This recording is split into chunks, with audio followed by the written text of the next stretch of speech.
So yan, mapagpalang araw sa ating lahat mga kasaka. Ako ngayon ay nagpapatubig dito sa aking pakuwanan.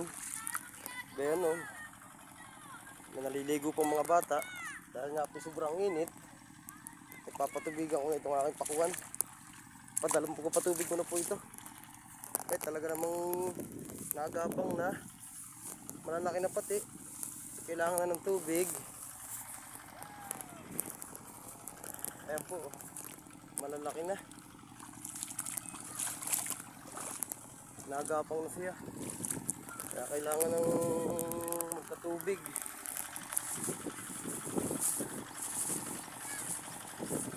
Ayan po, nagapang na. Malapit na po mapuno.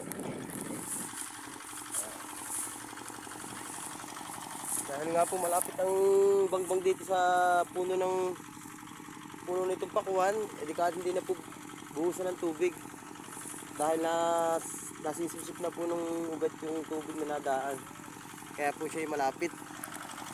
Ayan, marami na puno na ng tubig.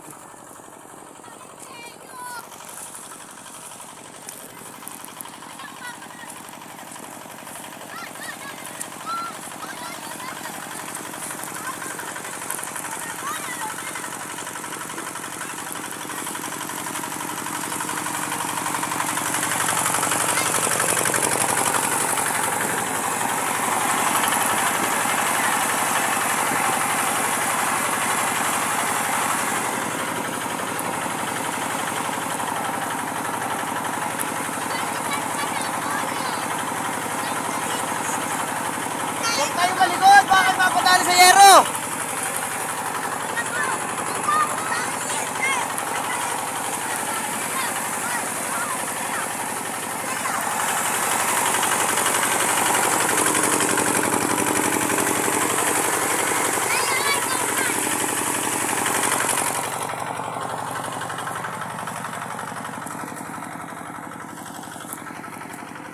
Ito po kabila ay wala pa. Pinupuno ko muna yung kabila bago ko ito dalagyan. Kaya po malalaki na yung pakuan natin. Medyo matataba pati. Nakita ko yung sa gitna. Ito po ay mga 1,000 puno. Yung marami-rami din. Tinatsaga-tsaga ko lang gahukan. O, may bagong tanim pa dito.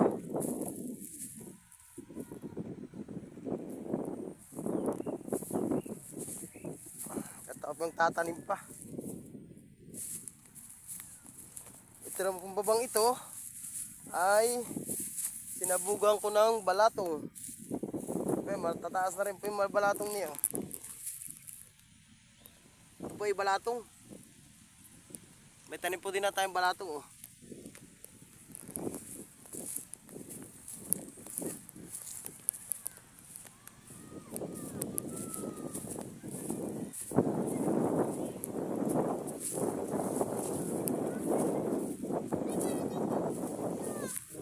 May tsaga-tsaga lang po. Ito po para ding palay, 3 buwan din lang. Ito po ay mga June. Ma-harvestin na po ito. Yun.